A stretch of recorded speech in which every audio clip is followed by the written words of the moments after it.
Well, good morning, pastors. It's a beautiful Sunday morning here. I want to call on you today to have a merry heart as you go into your pulpits this morning. Pastors, we suffer a lot sometimes, don't we? And I wanted to talk to you this week about I'm preaching a series through in Vacation Bible School. I always do a series before we have Vacation Bible School about the twists and turns and about Jesus being worth following, and about the hardships that we go through. And I just want to vary from that just a little bit this morning and talk to you about the Apostle John and the trials and tribulations he had in his life. You know, John was a beloved apostle of Jesus Christ, and of course Jesus died, crucified, rose again, went back to heaven.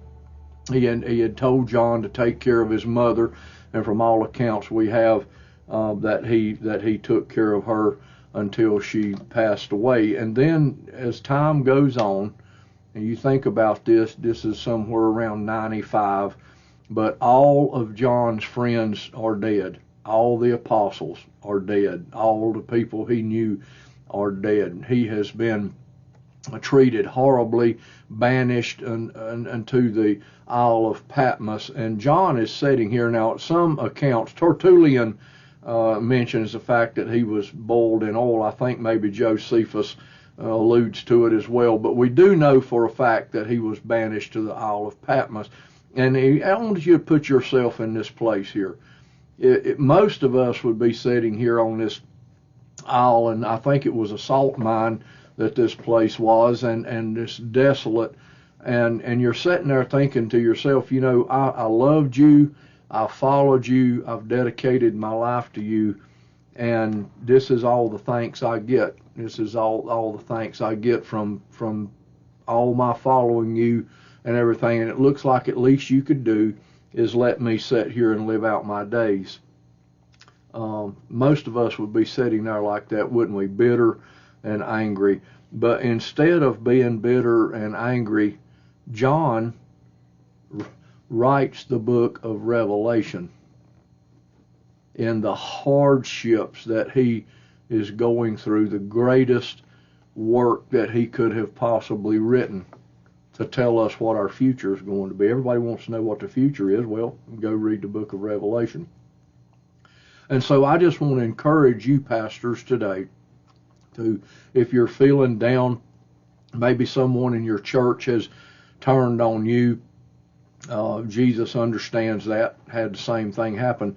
And so I'll do a little thing about betrayal maybe next week. But when we are in the middle of a storm,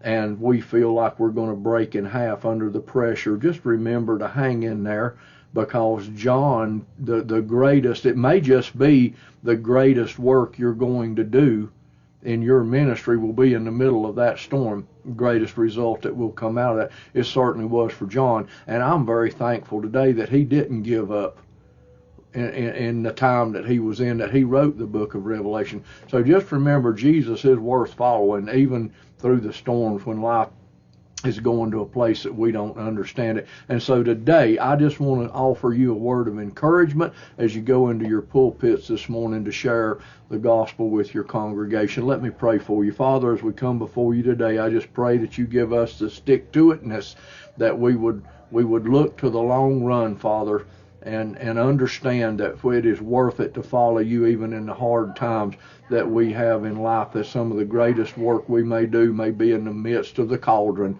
And so, Lord, I just want to thank you today for your Son, Jesus Christ, and in his name I pray. Amen.